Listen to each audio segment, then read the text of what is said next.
자, 22쪽에 자, 1번 보시면 용도 지역에 대해서 설명한 것이다. 옳은 것을 고르시오. 자, 용도 지역이면 그 용도 지역의 분류, 그것이 머릿속에서 싹 떠오른 상태에서 그 지도가 딱 떠오른 상태에서 풀어야 됩니다. 1번 중, 고, 축주택 중심으로 편리한 주거 환경을 조성하기 위해서 지정하는 용도 지역은 2, 3종 일반 주거다. 여러분, 일반 주거가 되려면 편리한 주거 환경이고 3종이 되려면 중, 고층. 딱 맞네요, 그러면? 네.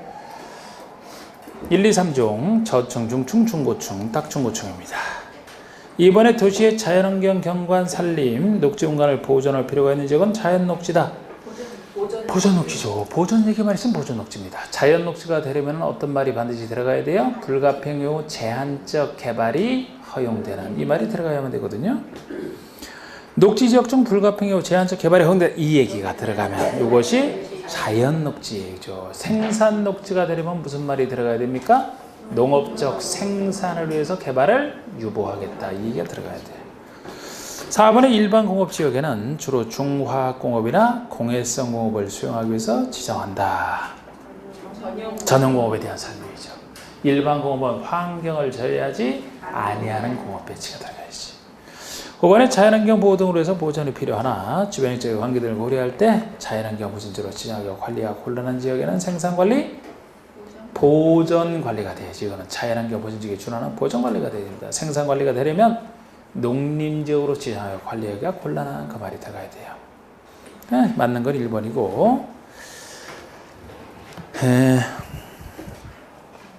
2번의 지역지구 구역 간 중복지정 가능한지에 대한 설명이 옳죠.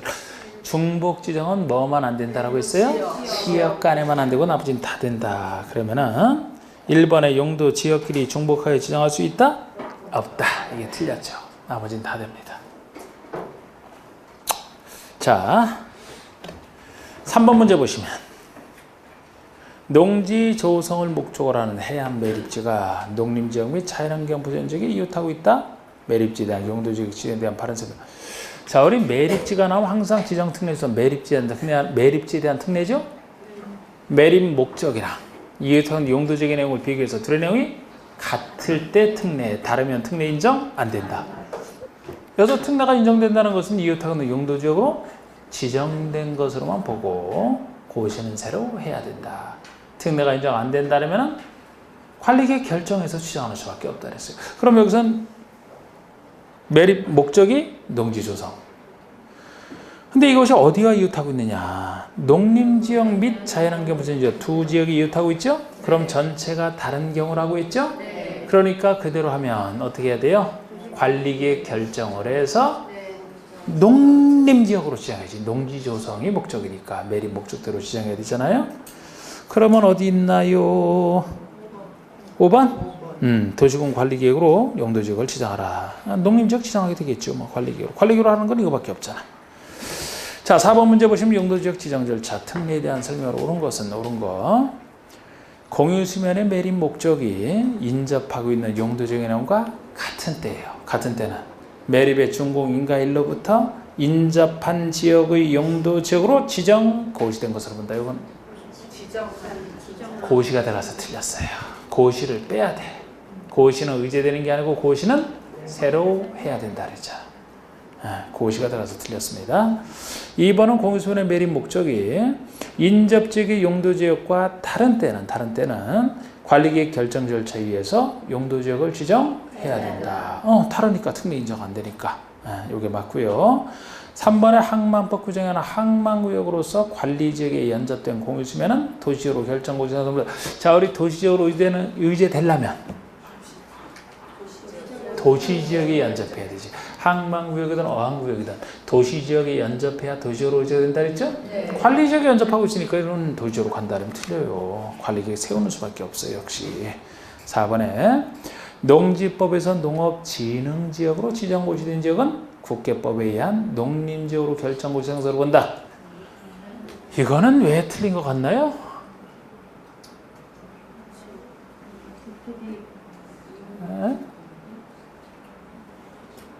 이미 정답이 앞에 나왔지만 이게 혹시 앞에 나왔으면 지금 헷갈릴 뻔했네요, 여러분들. 응? 왜 틀린 것 같아요, 이거는?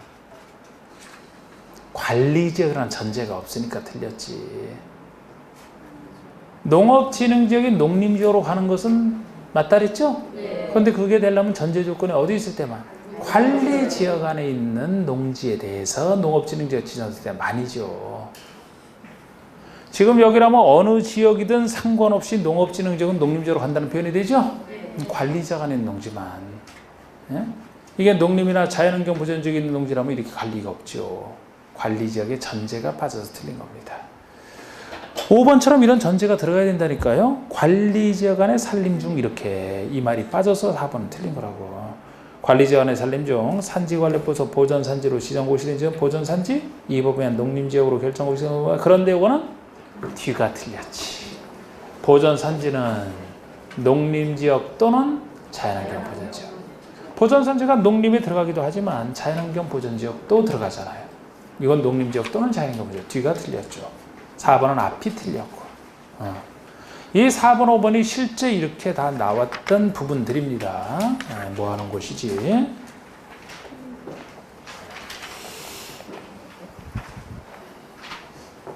자, 5번 보시면. 자, 우리 국회법에 의해서 도시지역으로 결정 고시된 것으로 볼 수 있는 사항이 아닌가? 도시지역으로 의지되는 사항이 아닌가? 자, 1번 항만구역으로서 도시지역에 연접된 공시면 도시지역에 연접돼 있네요. 2번 어천원법 규정한 어항구역으로서 역시 도시지역에 연접된 공시면 도시지역에 연접. 좋아요. 3번에 도시첨단산업단지네요. 들어가죠? 네. 뭐가 안 들어간다 그랬어요? 산업단지 중에서는 농공단지가 안 들어간다. 너무 작아서 농공단지만 아니다. 나머지 국가 일반 도시첨단산업단지 다 들어간다. 4번에 택지개발 촉진법엔 택지개발지구 맞죠?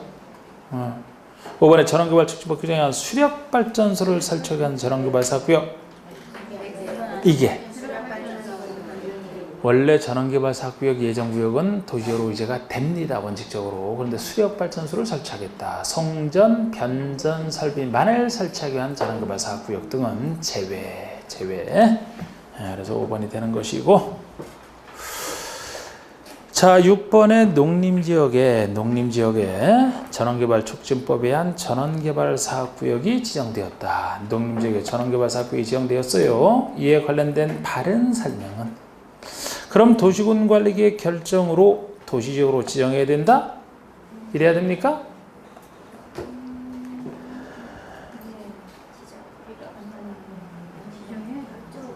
관리계획 결정해서 해야 돼? 그러면 도시지역으로 의제돼요? 도시지역으로 의제된다 그래야지. 아니 글쎄 지정고시 된 것으로 본다는데 관리계획 할 필요가 없잖아.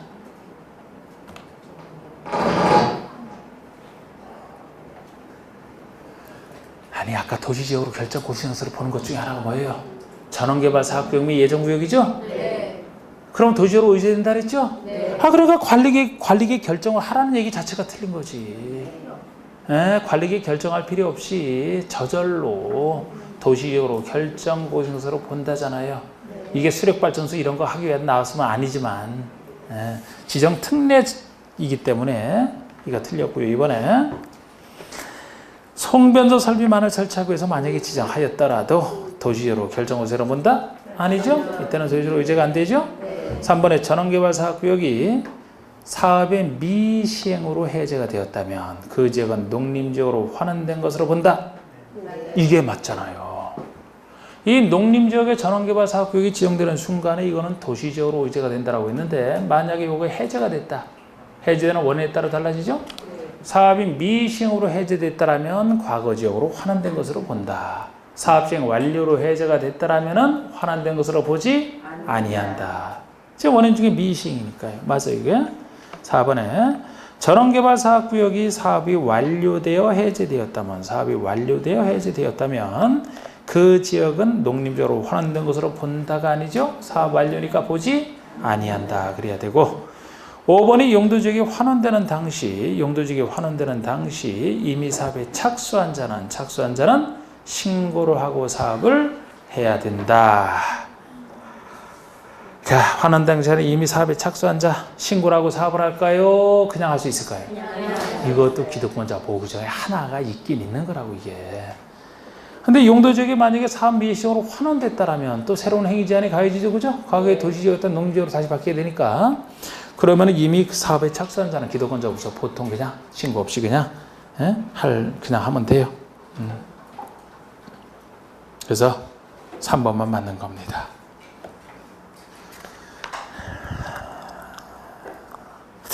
야, 이거 지금부터 나오는 얘기는 이제 지역에서의 행위 제한 중에 지역에서의 행위 제한하면은 건축 제한, 건폐율, 용적률 세 제한을 얘기하는 건데 먼저 7번 같은 경우는 이제 건축 제한의 근거에 대한 얘기 아닙니까? 건축 제한의 근거. 하자리가 쭉 나와 있습니다. 하자리를 또 쭉 다 생략할 수는 없고 역시 참 하자리 생략하려고 생략할 수도 없네.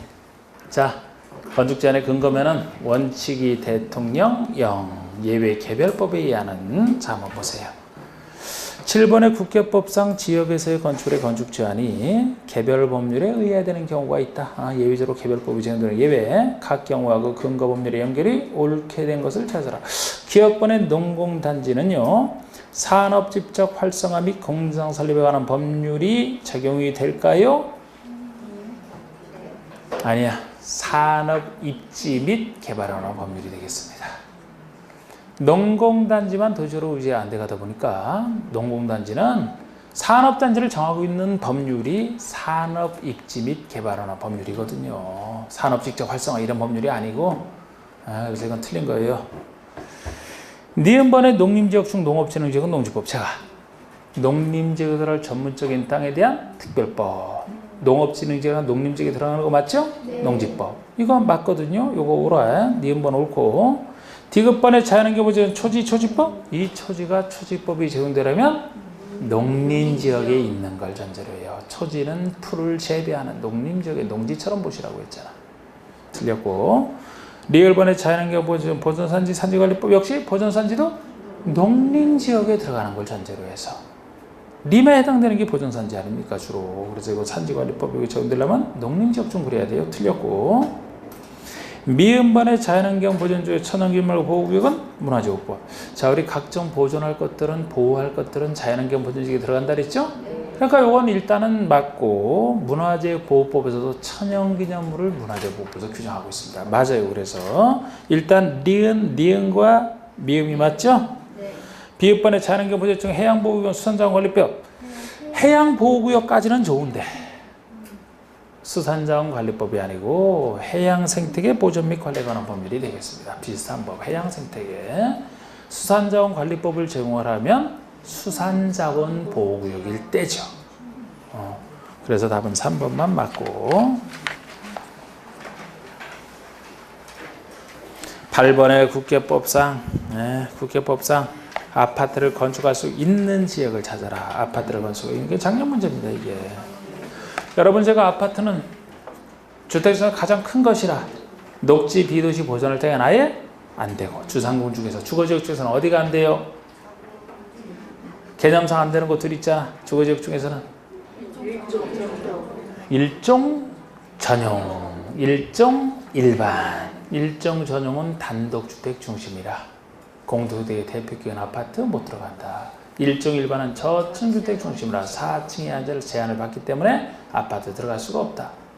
그거 나오면 일단 지금 저 건축할 수 있는 거 찾으라는 거죠.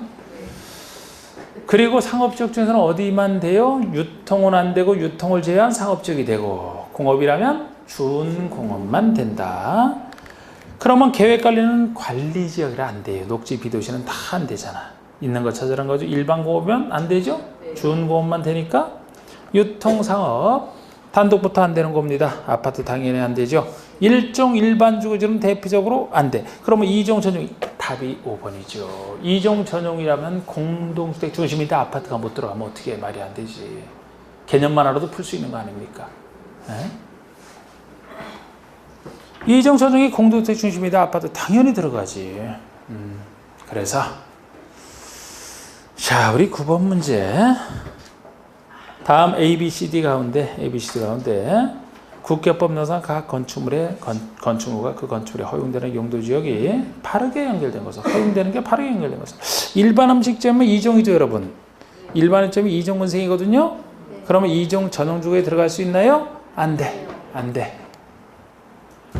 자, 우리 일정 근생은 다 허용되고 조례가 잔호백 포함하면 다 허용되고 2종 근생은 일정과 달리 금지되는 곳이 3군데가 있다. 도시지역 중에서 가장 보존의 필요성이 큰 보존 녹지와 사계절 중에서 가장 보존의 필요성이 큰 자연환경 보존지역은 당연히 금지가 되면서 또 하나가 전용과 일반 주거의 차이 중에 하나다. 전용 주거에는 못 들어간다. 2종 근생은 전용 주거에는 못 들어가요. 그러니까 2종 전용 주거라도 이건 들어갈 수가 없는 거예요. 이 B번에 A번 들어가면 틀리고 묘지 관련서는 계획관리. 여러분 제가 묘지 관련서는 어디에만 허용된다 그랬어요? 녹지와 비도시. 주상공은 반대가 심해서 안 되고 녹지 비도시는 다 되고. 그럼 계획관리면 비도시죠? 네. 되네요 그러면? 네. B번 맞아요. 유흥주점이면은 미락시설에 속합니다. 이게 유흥주점, 룸사롱 같은 거. 미락시설이니까 자 미락시설은 어디만 된다 그랬어요? 상업지역에만. 그러니까 이거 안 되겠죠. 일반업은 안 되겠지. 목욕장이면 일정군생이죠? 네. 일정은 다 된다 그랬죠? 네. 일정 일반도 됩니다. 그래서 B, D. BD가 되겠네, BD? 자, 10번의 다음 중 초등학교 건축이 절대 불가능한 지역은 조례가로 허용되는 것 포함해서 절대 불가능한 지역은 전용공업. 전용공업 빼놓고 다 된다 그랬죠? 네. 4번에도 됩니다. 5번에. 11번의 다음 중 원칙적으로 4층 이하로 건축물을 건축해야 되는 지역이 아닌가? 자, 우리 4층 이하 잡는 것은 저층주택 중심인 일종 일반은 당연하고 나머지 지역 중에서는 녹지지역 전체, 관리지역 전체, 녹지를 관리한다. 낮은 층수로 제한함으로써 녹지를 관리한다. 나머지는 다 안 돼요. 그럼 다 없어요. 일종 일반 주거 당연합니다. 2번 녹지예요. 3번이 답입니다. 4번은 관리지역, 5번도 관리지역 아닙니까? 자연환경 보전지역에서는 농림지역과 함께 4층에 제한을 할 것 같습니다만 할 필요가 없어서 안 한다고 했잖아요. 사실상 4층에 제한을 안 해도 4층 넘어서 지을 건축물이 성질상 아니에요. 그래서 할 것 같지만 안 합니다. 아이고 하짜지만 한번 다 바꿔. 자 이제 건폐율을 최대한도. 여러분 건폐율의 법률상 한도를 한번 생각을 해볼까요? 우리 그림 속에서 법률에 의한 한도는 이사친구 중에 하나. 이사친구 중에 하나. 그럼 법률의 한도가 도관농지에다 도지역 주상로 관리지역 보생기까지가 법률의 한도니까 이 중에서 제일 비싼 90%짜리는 상업지역. 나머지는 20%짜리 제일 낮은 것이 보존할 땅 중에서 녹지, 보생농자 5가지가 같은 크기니까 이것이 20. 보존할 때 이제 혼자 남는 게 계획관리죠? 이것이 40. 그 다음 개발할 때에서 주거 공업이 둘이 남죠? 이것이 70. 0까지 고르면 주상 2군데서만 달라진다 했잖아. 나머지 법률 똑같으니까. 주거지역이 70이라면 제일 비싼 70은 준주거에서 일반 주거 60, 전주거 50으로 떨어지는데 일반 주거지역에 있어서 3점을 보면 따로 50 제일 작다. 상업지역이 90이라면 중심이 90이요. 일반이 80. 근린 유통 순서 바뀌는데 처음이라 겁없이 따라온다. 유통이 80 그대로 근린 70. 용적률을 한다 그러면 제일 낮은 거 80, 제일 높은 거 1500, 그리고 145, 100, 400, 500. 1500짜리는 상업지역. 제일 낮은 80%짜리는 보생농자 80. 보존할 땅 중에서 이제는 녹지랑 계획관리 둘이 남으니까 이것이 100. 주거와 공업에 남는데 주거가 500, 공업지역 400. 이렇게 놓고 0에 의한 한도는 큰 것부터 순서대로 우리가 순서를 잡아보면 1500까지 보는 중심이 제일 크고 1300까지 보는 일반, 1100까지 보는 유통, 900까지 보는 근린, 그 다음에 500을 받는 준주거 같은 준씨, 400 받는 중으로 내려와서 일반고업, 전용고업, 300 위로 올라가서 3종, 300부터 위로 가면서 줄어든다. 녹지가 100인데 보존 녹지만 따로 80이다. 끝. 12번의 건축 면적의 대지 면적에 대한 비율 건폐율입니다. 건폐율의 법령상 최대한보다 옳지 않은 거. 자연 녹지면은 20. 녹지는 다 20이죠? 그럼요, 똑같잖아. 일반 상업이면은 80. 맞네요. 일반 공업이면은 70. 공업은 다 70. 일종 전원주거라면 50. 3종 일반은 이게 틀렸죠. 1, 2종 일반은 그대로 60입니다만 3종 일반만 따로 50이다. 특이한 거. 13번은 됐고 한번 풀어보시고 그냥 쉬워요. 네. 자, 14번에 용적률 최대한도가 다른 하나는 이렇게 용적률 최대한도가 다른 하나는 하면은 1번? 왜요? 녹지지역이라? 뭐 그렇지 또 가만히 있어요 또. 다른 하나면 나머지 똑같은 거 내 가지고 나머지 다른 거 찾는 건데 법률만 따지면은 보생농자 4가지가 80이잖아요. 0까지 고라면 80까지 고르는 건 녹지지역에서 보존 녹지까지도 들어가지만 그럼 보생농자 2, 3, 4, 5가 보생농자네 80? 녹지는 생산녹지라면 100까지 보이는 거 아닙니까? 15번에 용적률은 다음 범위에서 0이 정하는 기준에 따라 특권식은 조례로 결정한다. 법에서 정하는 용적률 최대한도로. 이렇게 법에서 정하는 용적률 최대한도 숫자까지는 물어본 적이 있단 말이죠. 옳게 연결된 것은 주거지역이 400. 500이죠. 주거는 500이죠. 상업지역은 1500. 틀렸고. 공업지역이 400이죠. 녹지는 100. 요게 답이고. 생산관리라면 보생인의 80이죠.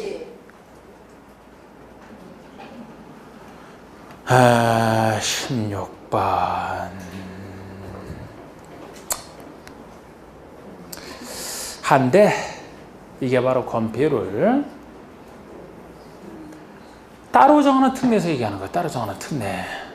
자, 우리가 건폐율의 특례는 따로 정할 때 이건 제가 선택이라고 했는데 그냥 80%에서 정하기를 4, 6, 7, 8 이렇게 일단 해놓고 불쌍한 숫개가 자치한다.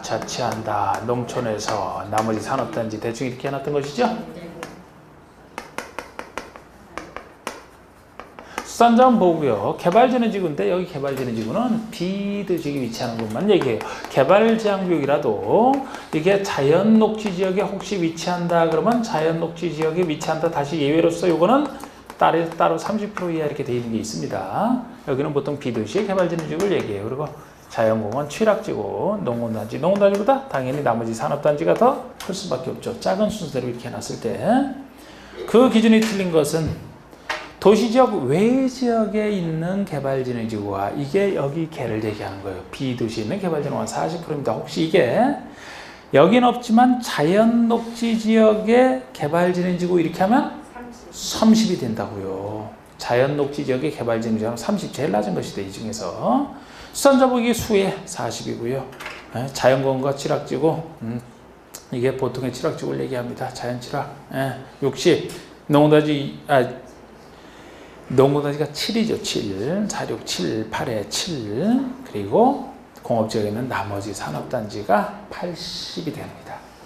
근데 아직도 이게 작년에 한번 나왔지만 숫자 자체를 묻는 게 아니고 이 중에서 제일 큰 거 차라는 게 나왔었어요. 이런 숫자도 아니고 참고로 한번 해보시라고 했습니다. 야, 17번은 여러분들이 아직 들어보지도 못한 얘기일 텐데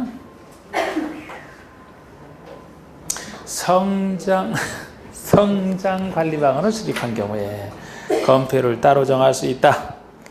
다음 빈칸에 알맞은 숫자로 인근해서 하실 분만 하세요. 이거. 하실 분만 하시는데 성장관리 방안이라는 것이 나중에 배워요.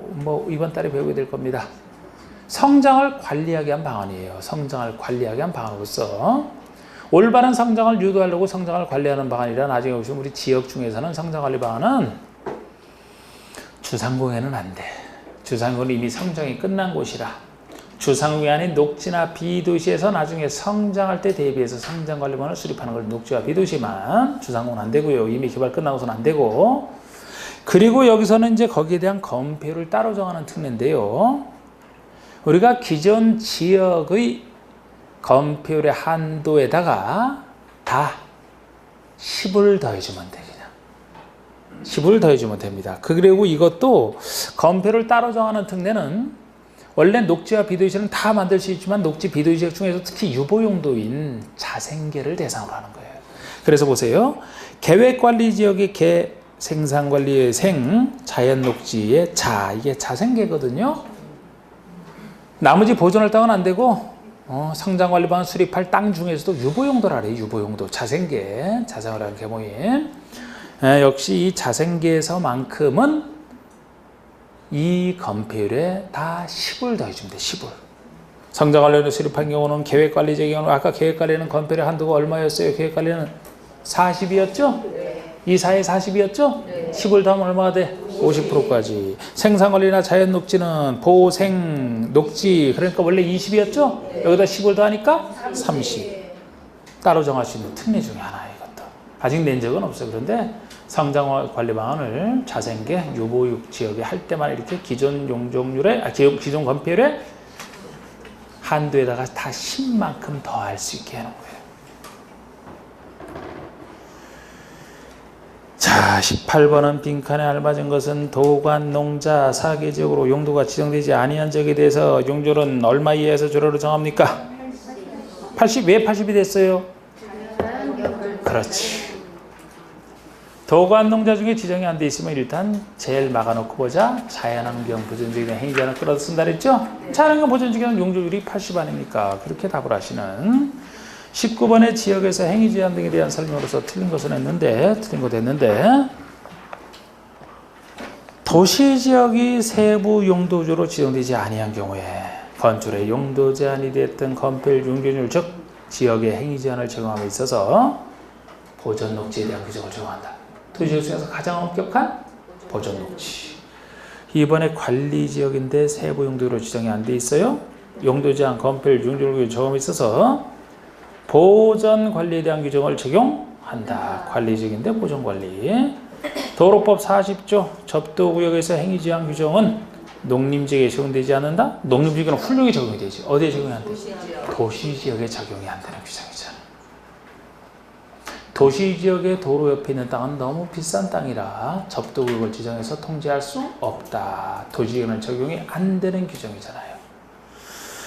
그래서 이게 틀렸고 3번에 도관농자 사계지역으로 용도가 지정되지 아니한 지역에서 용도 제한 등을 적용하고 있어서 자연환경 보존지역에 대한 규정을 적용한다. 아까 나왔던 얘기고 5번에 농지 8조적 농지증 얘기는 역시 원칙적으로 도시지역에 적용하지 않는다.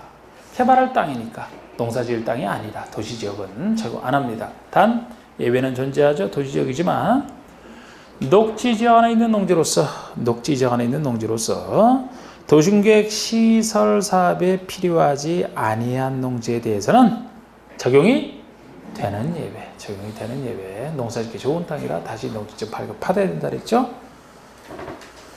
자, 이제 용도지구 들어가 봅시다. 오늘 배웠던 용도지구, 국계법상 용도지구에 대한 설명이다. 옳은 것은 고도지구는 쾌적한 환경 조성 및 토지의 효율적 이용을 위해서 건축 높이의 최저한도를 규제한다.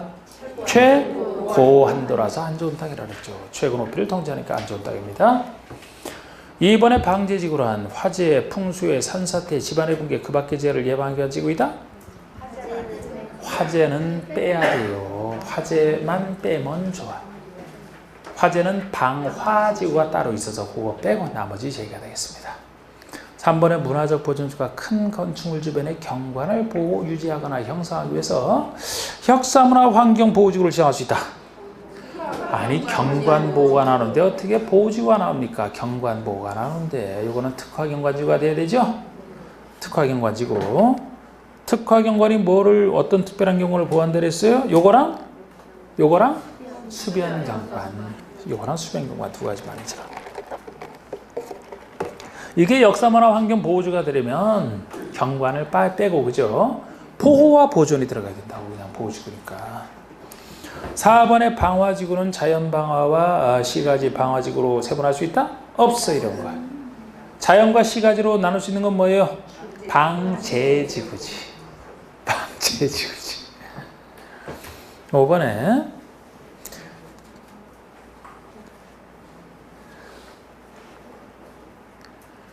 자, 5번에 특정도 제한지구는 주거 교육 환경 보호나 청소년 부대의 목적으로 청소 오염물질 배출 시설 청소년 유해 시설 등 특선시설 입지를 제한할 필요가 있는지 그냥 맞고요 이게.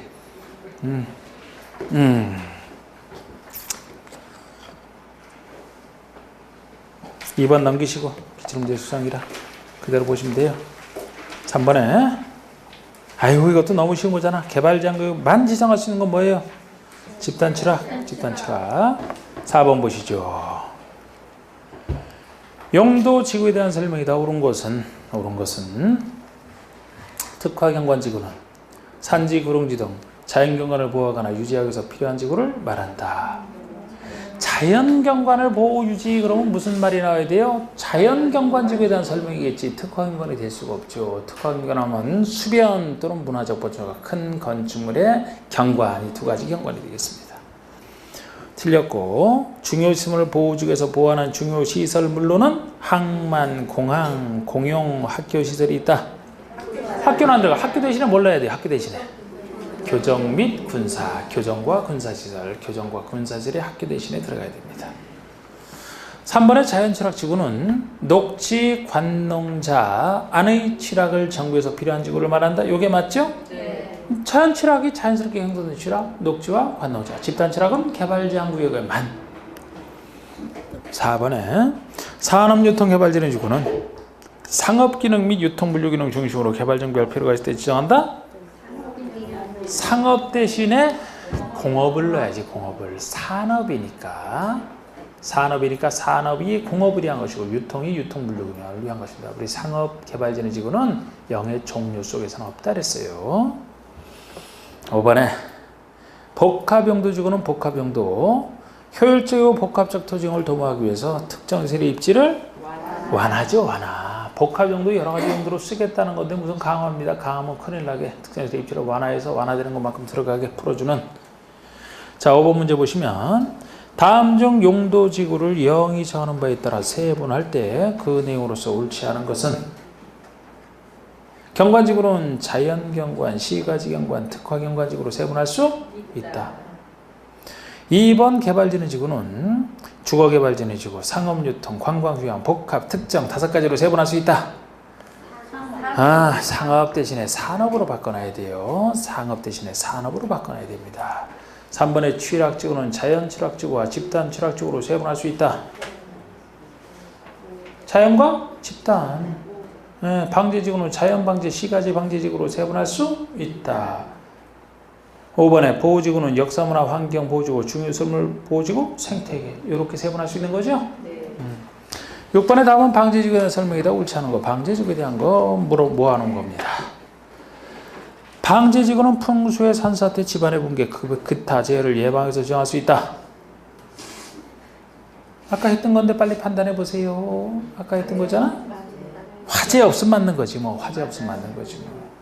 이번에 풍수의 산사태 등의 같은 재해가 최근 10년 내에 2번 이상 발생하여 인명피해를 입은 지역으로서 향후 같은 재해 발생 시 상당한 피해가 우려되는 지역에 지정할 수 있다.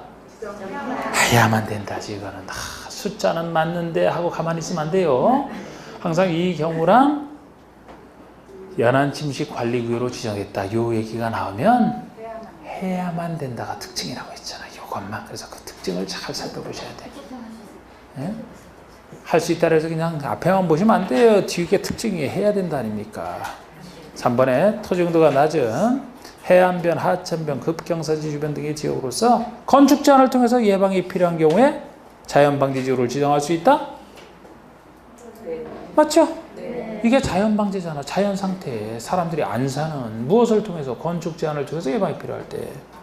그럼 시가지 방제라면 4번에 건축물 인구가 이미 밀집되어 있는 지역이잖아. 밀집되어 있는 지역으로서 시설 개선을 통해서 재예방이 필요한 경우에 시가지 방제지구. 시가지 방제지구 이런 거예요. 시설 개선을 통해서. 이 3, 4번을 서로 바꿔낼 수도 있습니다. 틀리게. 5번의 방제지구 안에서는 재예방에 장애가 된다고 인정하여 도심계획 조례가 정하는 건축을 건축할 수 없다. 무엇으로 정하는 걸 못 짓는다 이렇게 나오면 근거 얘기죠? 네. 제가 지구에서 근거는 고도지구, 취락지구, 개발진흥지구 셋 빼놓고 나머지는 다 조례. 조례네요. 조례. 나머지 속하고 그렇게 따지는 거. 자, 7번의 다음 중 취락지구를 지정하시는 곳이 아닌 거. 취락지구를 지정하시는 곳이 아닌 거. 취락지구는 1번 주거지역. 바로 답이죠. 추상구에는 지정 못한다 그랬잖아. 녹지와 비도시. 구역 중에서는 개발지향구역과 도시자연공원구역까지는 지정할 수 있는 곳에 속하잖아. 도시자연구역이 영의 내용이 없어서 그렇지. 지정할 수 있는 곳에 들어간다 했어요. 그래서 1번만 틀린 겁니다. 8번은 복합용도지구에 대한 내용이 다 틀린 거. 복합용도지구. 복합용도지구는 효율적이고 복합적 토지용을 도모하기 위하여 특정 시설의 입지를 완화할 필요가 있는. 완화. 이번에 시도사 대도시장이 일반 주거, 일반 상업, 계획관리지역에 지정할 수 있다. 일반 상업이 틀렸어요. 상업지역에는 아예 지정 못하죠, 그죠? 복합용도지구는 너무 개발된 곳이라 거기는 아예 안 되고 일일개인데 두 문자만 따면 안 되지. 일반 주거, 일반 공업이에요. 일반 공업. 그리고 계획관리지역에 지정할 수 있습니다.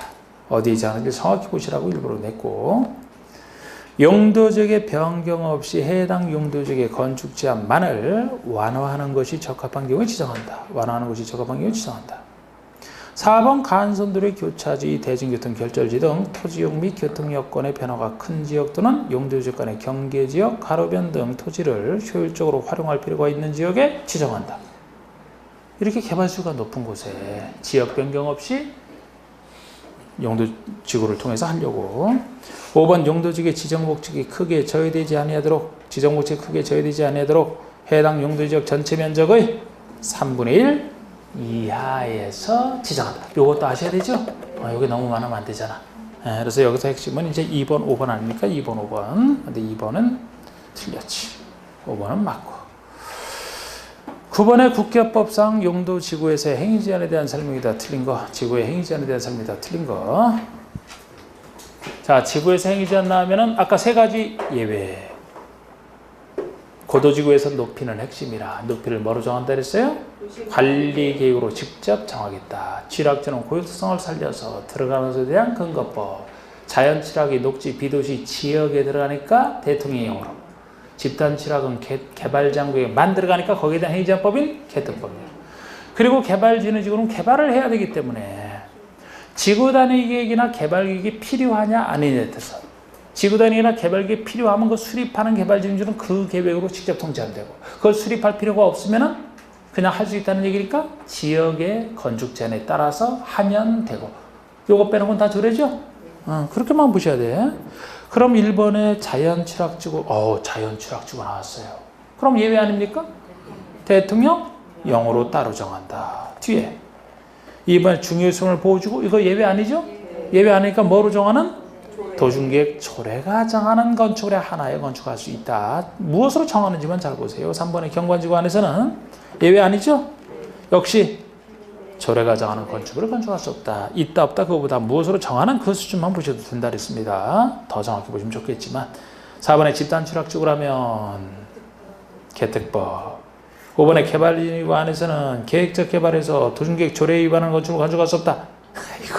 개발진흥지구는 엄청 개발을 시켜줘야 되는데 무슨 조례가 정하는 위반하는 건축을 못 짓는 이런 소극적 태도가 아니죠. 적극적으로 개발을 해야 되기 때문에 아까 얘기한 대로 지구단위를 수립하느냐 안 하느냐 거기에 따라서 달라지는, 어쨌든 조례가 적용되는 건 있을 수가 없어요. 자, 구역 들어가 봅시다. 구역.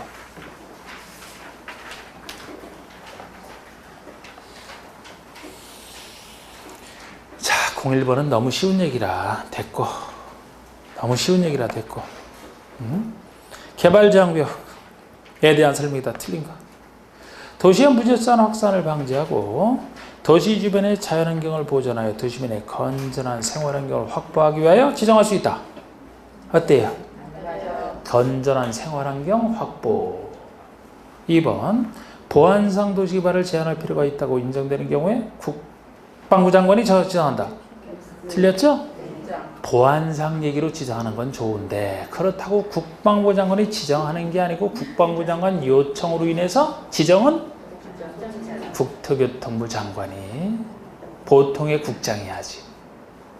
국방부 장관이 되고. 3번에 개발장면 국토교통부 장관이 지정하죠.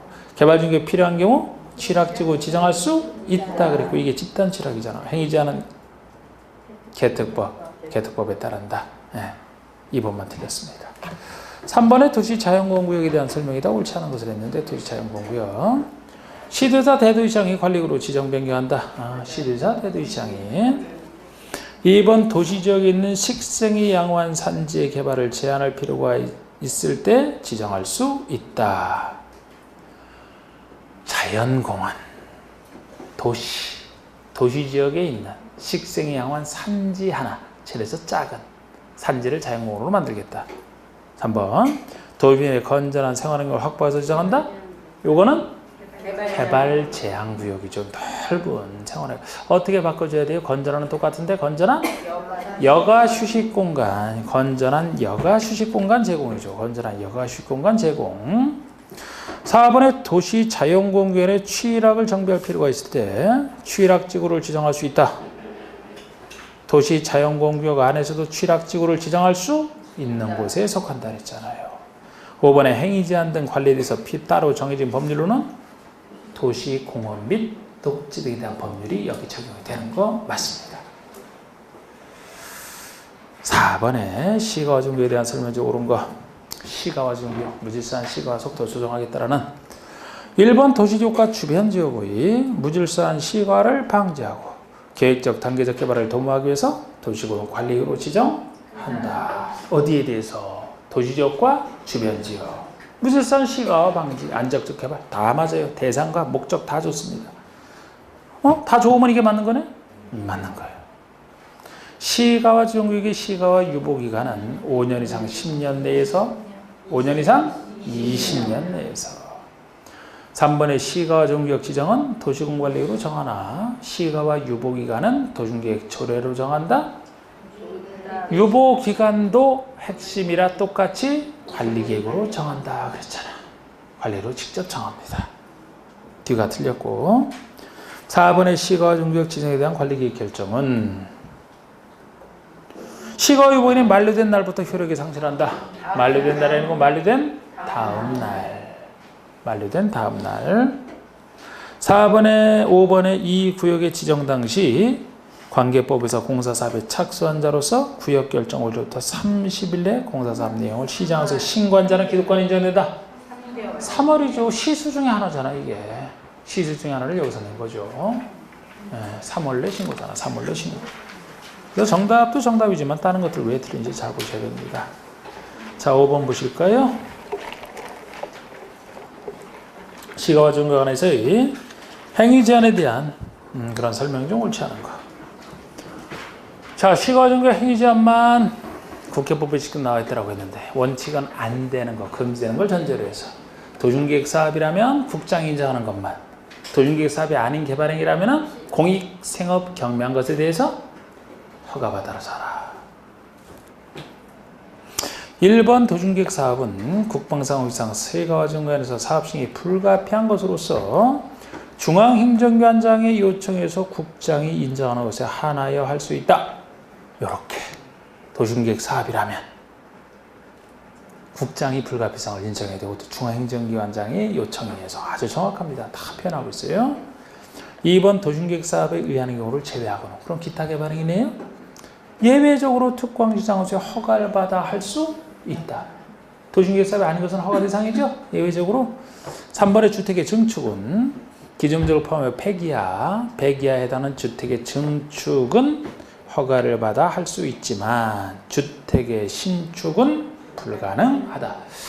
자, 우리 생업을 위한 거, 공익을 위한 거, 경매한 거 이것이 허가라고 했는데 생업 중에서 특히 주택의 신축이라면 이건 농업인 주택이라고 표현해도 신축은 안 돼요. 폐기하의 증축, 개축, 재축 이런 건 다 됩니다.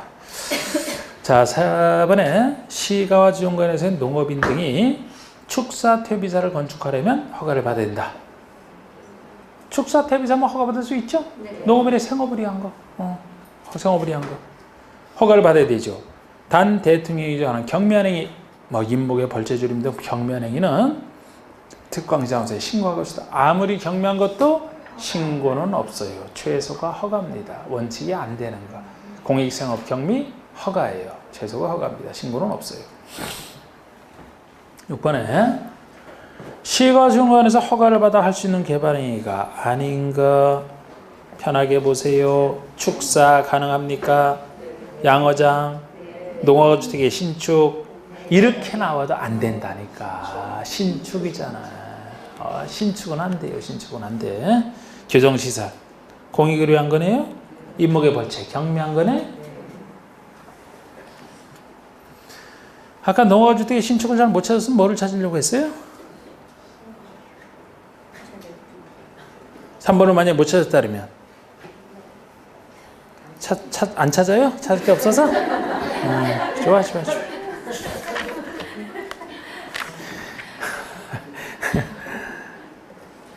7번에 하나의 대지가 둘 이상의 지역지구 구역에 걸치는 경우에 대한 행위 제한 적용 기준에서 틀린 것은 하나의 대지가 둘 이상의 지역지구 구역에 걸치는 경우에 그 대지 중 규모가 330 이하인 부분이 있다면 전체 대지에 대해서 가장 넓은 면적에 속하는 지역 등에 대한 규정을 적용한다. 어때요? 이렇게 얘기하는 건 330 이하인 부분이 있으면 전체 대지에서 가장 넓은 면적에 속하는 지역 등에 대한 규정을 다 적용한다는 얘기예요. 아니지, 이러면 안 되지. 이거는 옛날에 개정되기 전에 이런 모습이었어요. 넓은 지역을 적용한다는 게 전체 대에서. 지금은 나눠서 하고 있죠? 둘로 나눴잖아. 그 지역에서 행위제한 등이 다 들어가는 게 아니고 건폐율 용적률이냐 기타 건축 제한이냐. 건폐율과 용적률이면 전체 대에서 가중 평균값을 적용하고 기타 건축 제한이 넓은 지역에 대한 행위 제한만 적용하는 건 기타 건축 제한이죠. 건폐율과 용적률이 아닌 기타 건축 제한만 얘기하잖아. 틀렸습니다, 이게. 2번 하나의 대지가 녹지지역과 그 밖의 지역이 걸쳐 있다. 각각의 규정을 적용한다. 녹지가 그렇지 않은 곳에 있으면 다시 각각이 됩니다. 물론 이때도 괄호 속에 가장 작은 부분이 녹지로서 330 이하인 경우는 다시 여기 제외되니까 아까 330 이하인 부분 그쪽으로 가는 것이지만 3번에 하나의 건축물이 이번엔 건축물이잖아요. 원래 각각인데 우리 고도지구 방어지에 걸칠 때 예외가 인정한다. 하나의 건축물이 고도지구에 걸쳐 있다라면은 그 건축물의 대지 전부에 대해서 고도지구 안에 건축물의 대지에 대한 규정을 적용한다. 건축물 대지 다 고도지구에 대해서. 4번 하나의 건축물이 방화지구와 그 밖의 지역에 걸쳐 있을 때는 그 건축물 전부에 대해서 방화지구 안의 건축물에 대한 규정을 적용한다. 뭐를 주의하셔야 돼요? 혹시 건축물 및 대지 전부에 대해서 이거 주의하셔야 돼요. 우리 방화지구에 걸쳐 있다는 건축물 전부만 적용한다 그랬죠? 대지는 땅에 불에 안 타니까 적용 안 한다 그랬죠? 5번에 위사의 경우 경계가 방화벽으로 구역이 되어 있으면 그 밖에 방화벽 바깥에 있는 부분에는 방화지구 안의 건축물에 대한 규정을 적용하지 않는다. 좋습니다. 좋아요. 자, 8번, 9번. 8번, 9번이 계산 문제인데 8번은 19의 기출이고 9번은 기출 아니에요. 뭐 풀어볼래요? 둘 중에 하나만 풀어드릴게요. 9번? 좋아요. 네. 자, 근데 제가 요거 할 때 항상 따질 필요도 없이 뭐 구하라면 각각 구해서 더해주면 끝이라 그랬죠? 가중평가수 적용하기 때문에. 그리고 이거 할 때 간단하게 써보세요. 뭐 계산 문제, 산수 문제 틀리면 안 되니까. 산수 문제라. 그림 그리고 둘 이상의 지역에 덜 치는 거 한번 그리면 돼. 자, 우리 A시에서 값이 소유하면 1000제곱미터 대지는 전체 대지가 1000이랍니다. 주어진 거 항상 생각을 해보시고 1000제곱미터인데 이 대지는 1종 1반에 600, 2종 1반에 400, 1종 1반에 600, 2종 1반에 400 걸쳐 있어요. 1000 중에서. 갑이 대지에 건축하던 최대 연면적이 1900. 여기 전체 대에서 확보할 수 있는 최대 연면적이 1900이래요. 1900제곱미터일 때 A시 조례에서 정하고 있는 1종 1반의 용적률, 1종 1반의 용적률 요걸 구하라는 거예요. 답은 요거를 구하라는 거예요. 근데 괄호 속에 보시면은 2종 1반의 용적률은 250. 2종 1반의 용적률은 250. 그러면 뭐 이렇게 그림 그려보니까 그냥 딱 맞네. 아마 그 08번에서는 최대 연면적 구하라고 했으니까 더 쉬운 거죠. 각각 각각 연면적은 대지에다가 용준을 곱해주니까 각각 구해서 더해준 게 나왔으니까 9번 선택이 더 좋네. 살짝 꼬은 것 같지만 꼬은 것도 없어 이게. 이게 전체가 연면적이 1900이 나왔다는 얘기는 여기 연면적과 여기 연면적을 합쳐준 게 1900이니까 여기 연면적은 얼마입니까? 400 곱하기 250이니까 2점으로 곱해주면 되죠? 그러면 이게 딱 1000이 나오겠네? 그러면 이쪽에 얼마가 나와야 돼요? 900이 나와야 될 거 아닙니까? 모르는 걸 x라고 했을 때 그러면 600 대지면적 곱하기 x 용적률은 이게 900이 나왔다는 거죠? 그럼 x는 얼마가 돼? 600 중에 900 1.5가 되죠? 몇 프로? 150%. 자, 지금까지 나왔던 문제인 건데 10번 문제는 제가 지금까지 나온 형태와는 달리 따로 만든 겁니다. 좀 더 난이도를 높인 거예요. 이거는 10번에 A시의 소재하고 있는 갑의 대지는 1200제곱미터이고 이거는 개정된 후에 이런 식의 문제가 안 나왔기 때문에 제가 만든 겁니다. 갑의 대지는 1200제곱미터이고 전체 대지가 1200제곱미터이고 그림과 같이 준주거와 일중일반에 걸쳐 있다. 준주거와 일종일반에 걸쳐 있어요. 준주거가 900이고 300입니다. 그 그림 있잖아 거기. 네, 걸쳐 있다. 갑은 이 대지에 아파트를 건축하고자 하는데요. 옳은 설명이 뭐냐? 자, A시의 준주거는 아파트를 건축할 수 있고 여기는 아파트가 된다는 얘기죠? 준주가 아파트 지을 수 있고 일종일반에는 아파트를 지을 수 없다 이렇게 해서 여기는 아파트가 안 돼. 자, 제가 여기 보세요. 그러면 330 이하한 부분이 있는 경우니까 건폐율과 용적률로 가중평균값 적용 전체 대해서 그건 각각 적용한다는 모습이었고 그러면 연면적은 각각 적용하면 되겠네요. 그죠? 네? 그리고 이 뭘 지을 수 있다 없다가 기타 건축 제한이죠? 요거는 330 이하한 부분이 있으니까 넓은 지역의 행전을 전체 적용하겠네요. 그럼 아파트만큼 먼저 보시면 아파트는 어디에 지을 수 있어요? 여기에 지을 수 있어요? 여긴 못 져요? 다 지을 수 있다라고 해야지. 다 지을 수 있다. 지금까지 설명했는데 뭔 얘기를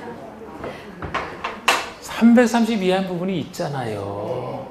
그러니까 전체에 대해서 뭐를 넓은 지역의 행전을 전체 적용한다 그랬잖아요. 아까도 봤었고. 그럼 이게 원래는 330 이하한 부분이 없으면 여기만 적용되겠지만 있으니까 넓은 지역의 행전을 전체에 다 적용할 수 있죠? 전체 적용하는 거지. 그러니까 아파트는 다 된다 해야 돼. 앞에서는 다 지을 수 있어 이제. 여기까지 지을 수 있어요. 그런데 연면적은 얼마 크기로 지을 수 있어요? 그건 여기에 따라 계산해야지. 여기 연면적 구하고 여기 연면적 구해서 더해주면 되죠. 네. 그러면 저기 그 괄호 용적률을 이거 빼놨네. 용적률 준주거는 용적률이 300대 있고 일종일반의 용적률은 150 150대 있으니까 이쪽의 연면적은 3927 2700 3 요거는 450 그러면은 3150 다에 대해서 아파트를 다 지을 수 있다 이렇게 나가야지. 이렇게 그냥 종합해서 묻는 거예요. 응? 연면적 자체는 각각 계산해서 더해준 수가 어느 경우나. 근데 300에서 이한 부분이 있으니까 넓은 지역의 행전을 전체에 적용하겠다. 아파트는 전체에 다 지을 수 있는 것이. 안 그러면 다른 정답이 될 수도 있겠습니다만 이렇게 하시면 되고요.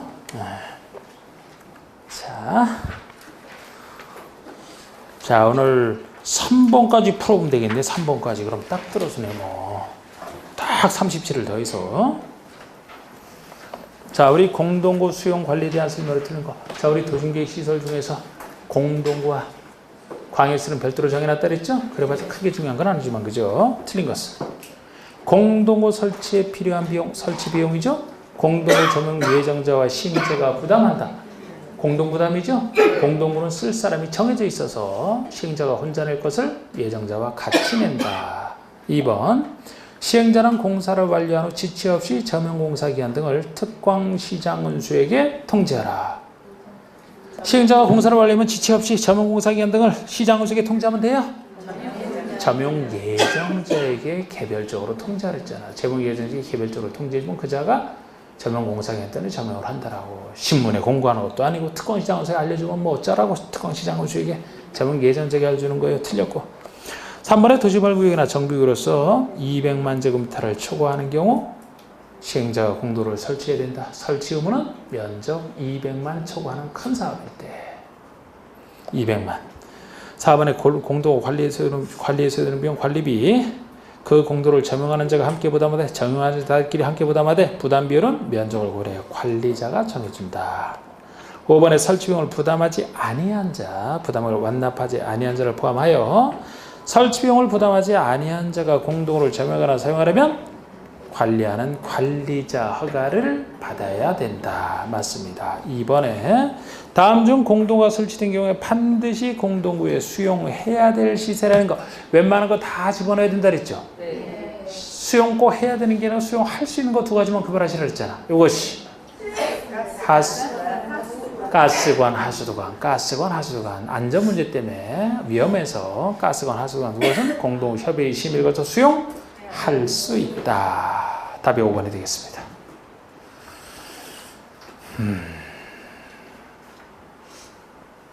3번 광역시설 설치에 관련된 설명이다. 옳지 않은 거. 광역시설은 원래 광역시설은 광역이라는 특성 때문에 이해를 인정하는 거예요. 광역시설은 둘 이상의 특광지구에 걸쳐 있거나 공동으로 이용하는 시설을 말한다. 개념이죠.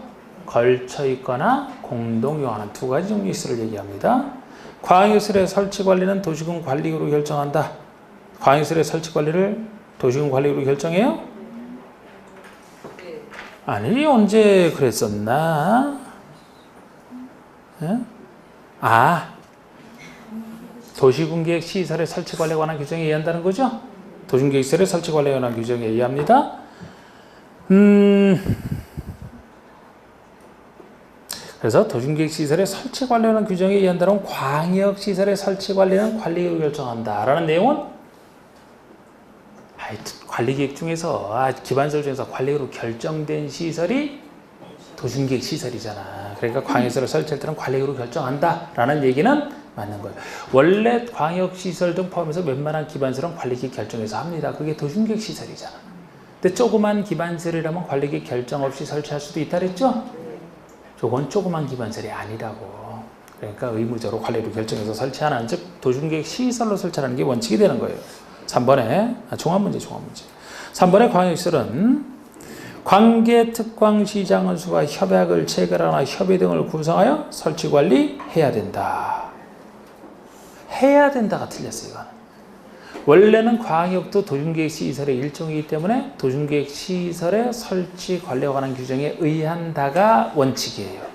의한다가 원칙이야.